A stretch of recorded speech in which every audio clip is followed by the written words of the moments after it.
there's been maybe less conversation about this than I expected, but correct me if I'm wrong, Lee. 100 years ago today, there was a gigantic race riot in Tulsa, Oklahoma that you and I spoke about a bit last week. Welcome back to High Dive. Well, I appreciate that, but let me just say this, Jason. This just shows that you don't take up much mainstream media, correct? Well, correct. Okay. Because was it all over the place? Yes. Not only did Gayle King, the former WOSB Channel 3 Hartford, Connecticut anchor, I know that because I grew up right near Hartford, and Gayle King, before anybody knew who Gayle King was, 12-year-old me knew who Gayle King was because she was on the local TV stations. Not only did she do an hour CBS special on it, Oprah's friend Gayle, but Right. if you I listen to the mainstream media daily, and this morning it was the top story on NPR. It was the top story on Fox. Joe Biden went to Tulsa today. Right. And that's hard to miss, right? And Fox was, interestingly and not shockingly, the worst on it. Remember last week I pointed out that the number that they use, 300 black people killed, seems to be completely wrong. And I mentioned there's a USA Today story anybody can find, and there's a historian who's quoted in there. If you look down, just type in just do a quick search for BRO, and you'll find Albert Brossard. He's a history teacher, and he's quoted in there, and you'll be able to find the quote from him, where this noted history teacher. Do you see it? Mass destruction, Brossard history. I don't know. No, you had the article. The article that you had up with USA Today. That was the correct article. Within that article, just do a Control F and type in BRO, and you'll find Westbrook, LeBron James. I don't know if that is the right one. Let's see. No, it is. It is. Look up Brossard Black History. He teaches. He went to Dartmouth and he teaches at Texas A&M. If my addled brain is still working, not going from notes. But if you look up Brossard, he says the 300 number is greatly exaggerated. But this guy's obviously racist. Take a look at it. If you find Albert Brossard's page on A&M's thing, and you'll find he's clearly a racist black man and noted historian on black history. In other words, wait a minute. We can't find he him has here. no reason to lie. You'll find him. It's a BROUSSARD,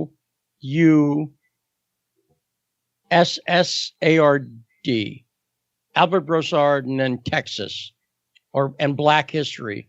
You'll find him right away.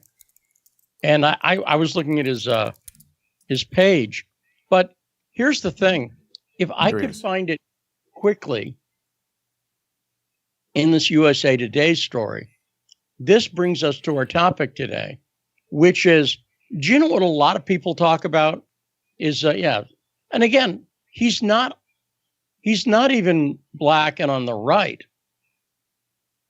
He's a noted black historian. I have no reason to believe he's on the right, but he says this number is wrong. So let me ask you why. Because it's propaganda? I beg to differ. It's interestingly, even in Wikipedia, I was looking it up to, put some comments into the description for today's show. And when you look up Tulsa race riot, the thing that you said that really seemed like, how can anybody argue with this, is that they're arguing that something between 30 and 300, which is 75 to 300 is what they say, estimates. So, I mean, that's sort of like, you obviously don't know. That's a huge range.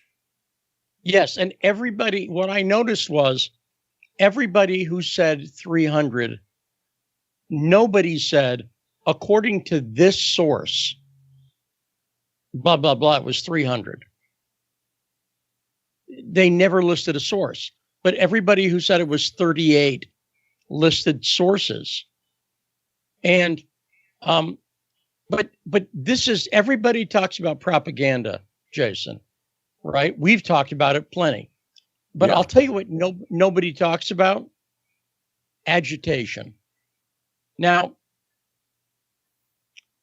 let me just stop right there. Do you think I'm correct when I say, first off, how often do you hear people talk about, by the way, everybody? I mean, the people who believed in Russiagate talked about propaganda, right? Everybody points the finger of propaganda at everybody else. But there's something different, which is agitation. And these things are not different. Let me explain. If you look up, if you may have heard the term agitprop. Yes. Agitprop is agitation and propaganda. And in the Soviet Union, every section of the Soviet Union had a department of agitation and propaganda.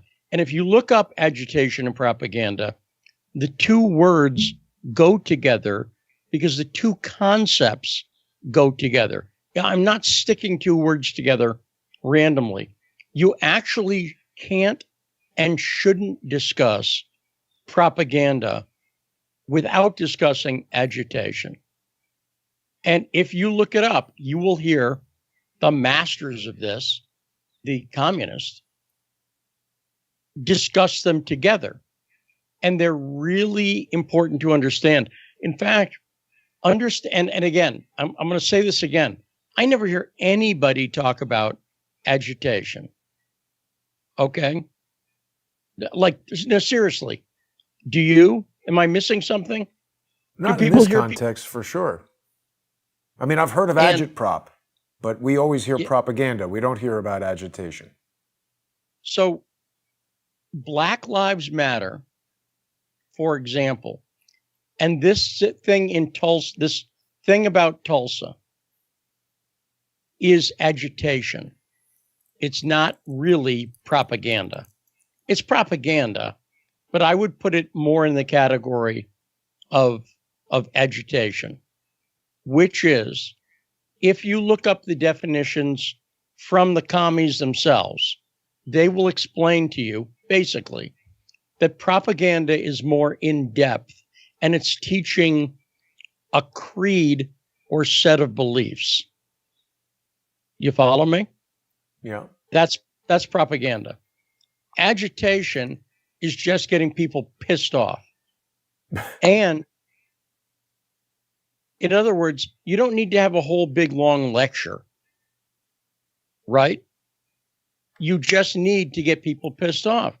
And so if you tell people over and over and over again that 300 black people were killed by white people 100 years ago,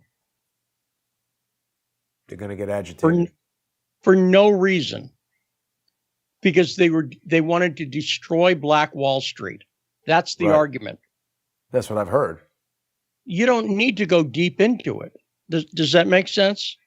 In fact, the deeper you go into it, the more you keep the person from getting pissed, and the more they're like, well, okay, wait. Seems like what? There's more to it. There were 38 people killed, and a dozen of them at least were white, and blah, blah, blah. Okay. And it wasn't a random attack. Or, for instance, when you tell people that Derek Chauvin effectively lynched George Floyd by putting his knee on his neck on camera and killed him in broad daylight in front of children, that's agitation. Does that make sense? And it's not explaining the inner guts of critical race theory, where you start to get in discussions. For instance, I'm not making this argument. I'm saying here's the way a real discussion of critical race theory would go. what most people think of as racism, which is I'm racist against a black person, or you're racist against a Palestinian because your name's Goodman, let's say, right? That's not really racism. Racism exists at a systemic level. And again, I'm not making this argument. I'm saying this is what your kid's college professor would explain. Yeah. And then I'd explain what systemic racism is. And I would say that even a person who says, well, I'm not racist, they are inherently racist by nature of their whiteness. But I'm not racist. I know you're not. But systemically, and the reason is because we live in a white supremacist culture, blah, blah, blah, blah, blah. You see what I'm saying? And, well, according then to, right. Then I'd spend the next hour explaining it. You follow me? That's $150,000 a year, Mr. Stranahan. Exactly right. And that is propaganda. Okay? But let these crackers hear you, as I heard people say at a speech that I recorded a few years ago at the AME church shooting in Charleston, South Carolina. A horrible crime, right? But Dylan Roof, who committed the crime, who deserves anything he gets, the guy's a monster. He went into a black church, sat there with them, prayed with them, then opened fire on them, right? That's all true. But agitation is, and afterwards to reward him, the police bowed him to Burger King. What? You've heard that, right? I didn't know that. Why the hell did they bring him to Burger King? Well, I'll tell you why. Because he had escaped the area and he had gone hours away. And they had to bring him back. And so, I guess he hadn't eaten in a day or something. So they got him King, something. The police, don't they go to the police station and have like some jail cafeteria? There was no police station for hours and hours. Wow. So he goes. So they got him Okay. something. No, makes perfect sense to me. I don't find it's not racist. Here's the thing. Let's say they hadn't got him anything. Then he's got a chance of his lawyer coming in and saying he was mistreated by the police. He told them he had blah, blah, blah, blah, blah. They're damned if they do and damned if they don't. But it was not a reward. It was not like he was 20 minutes away and he said, hey, guys, let's go see the king. That's not what happened. That's agitation. But the story is told the first way, that they took him to Burger King. I see. As you see, that's agitation. Now again, so then everybody thinks, oh, the cops are on his side. They're like, hey, good job, have a burger. Yes. And we're going to talk about, and we'll get into in the Patreon /Subscribestar segment. See what I did there? I got them both. Yeah. In the Patreon Subscribestar segment, I'll talk about the agitation, the Black Panthers, and by the way, the Black Panthers, commies, who knew all about agitation and propaganda. Leader Black Lives Matter, Patrisse Cullors, commie, knows all about agitation and propaganda. Does that make sense? And well, yeah, the Black Panthers had all the pig imagery and, all kinds of comic books they were putting out and stuff. That's pure propaganda. MG is with us in the comments, Lee, telling us MG is in Oklahoma and the majority of people are pissed off that the state is being used and they're lying about what happened and getting away with it. I don't think I've ever been to Oklahoma. I believe it. I have an ex who's from there, and I'm racking up the X's. But sorry to laugh. But so I've been, and get this, my mother, no fooling, was Miss Tulsa. Wow. She won the Miss Tulsa beauty pageant in 1940 something, whatever that was, because my mother's passed away a few years ago. But it was a while ago, as I recall. Yeah, and she was older. My wife, my mother was in her 40s when she had me, and I'm the oldest. So she was in her early 40s. So she was already older when she had me.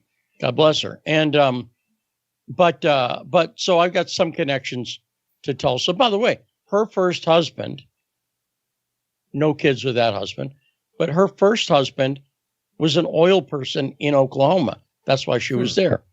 And I'm sure they're pissed. And that's the point. I'm going to point out when we get into this stuff, I really want people to understand when white conservative people or black conservative people doesn't actually make much difference. I'll put it like this. When there's an obvious lie, let's say Michael Brown, hands up, don't shoot, right? How many times did we see CNN people? We still see it. Hands up, don't shoot. Everybody knows Michael Brown didn't say or do that, right? Anybody who's looked into it, that's a lie. That's not everybody, though. That's anybody who's looked into it. People who just watch the news, right, think that's what was said. Now, people would say, well, it's propaganda. Well, let me make a point. It's agitation. Now, here's the question, and I don't want to ruin anybody's night, but here's the trick question. Who is being agitated, Jason? I think everybody. You win. That's the right answer. Because if some people say, well, the angry black and white people in Antifa, no. How does anybody feel when you know that that's a lie and you see people going out and saying, hands up, don't shoot? How do you feel? I mean, it's a complicated question because I feel the pain of people who have this accurate feeling that they're not being properly represented, they're not being properly protected, but I also feel that there is a complicated lie that's causing them to be unable to get to the bottom of the problem and solve it. Let me put it differently. If you see Al Sharpton do it, let's say, I don't know if he does, then you get pissed off, right? Kind of, yeah. Right. My point because you know he's taking advantage of everybody for his own political benefit. Yeah, yes, but he's employing agitation. This is the technique. Weird character. Look at this guy. It is, and I've seen him in the lunchroom at NBC, and he didn't seem like a happy person. Let me contrast. I'll contrast two people, both of whom are kind of weird. Van Jones. I saw Van Jones, a socialist with Storm, blah blah blah. He's got me blocked. But you know, when I saw Van Jones at CPAC, he was nice. You know what I'm saying? Like I went up and said, "Hey, Van, I'm Lee Stranahan with Breitbart." You actually got me. He was like, "Oh, hey, how's it going?" He was a nice guy. Al Sharpton doesn't even pretend. Does that make sense? I'm not saying it makes Van Jones better. It's just true. There's Van. And so my point is, understanding agitation in the age we're living in, I would argue, is more important than understanding propaganda. And here's why. Most people don't operate on a deep intellectual level, right? I mean, I'm just saying. I agree. Yeah. A lot of stupid people. They just don't. And by the way, me, on a lot of issues, I don't operate on a deep intellectual level. I can name, when it comes to stuff like car maintenance, or I don't have a car because I don't drive. But when I did, I didn't, I'm not one of those guys who could open up the engine and go, oh, that's the problem. I got no idea. It looks like an engine. So, right. Most people, for most things, don't operate. And this brings up another concept, heuristics, which is the way most of us think about most things.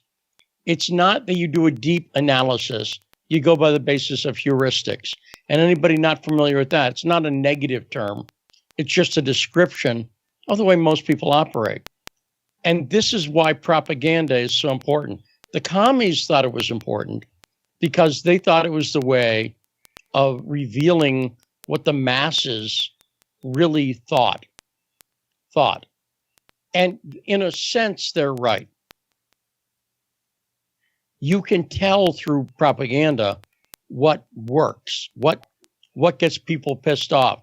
Like when you say certain things, they throw a brick or something. That's okay, good. Oh, that's immediate feedback. Trigger word. Right. As opposed to a room full of intellectuals, they sip their latte a little. Yeah. By the way, I drink lattes too. Not right now, it's tea. But Lee, we've got just a few minutes left, and I want to make sure that people know I'm still fighting this bizarre audio problem that seems to have been introduced by iOS 14.5, and there's a lot of talk about it online, but Apple has yet to fix it. I want to make sure that people are listening on Sputnik Radio to the backstory. You had a great episode today with Gold Star father Charlie Strange, who I've spoken to quite a bit, and I think that John did a great job of it was just a regular conversation, but they got to so many things. John spoke about a trip that he took to Afghanistan that in and of itself revealed a pretty troubling situation over there, right? John's way more left than I am. Okay? That being said, I love hosting the show with John. Not just because it's a different perspective, but because he was in the CIA. He's seen things. He has experience. And he told a story about trying to stop the Afghan poppy trade one grower at a time that the U.S. was supporting. And it was a great story. And it came in the Charlie Strange segment, which is that probably came about an hour and a half into the show.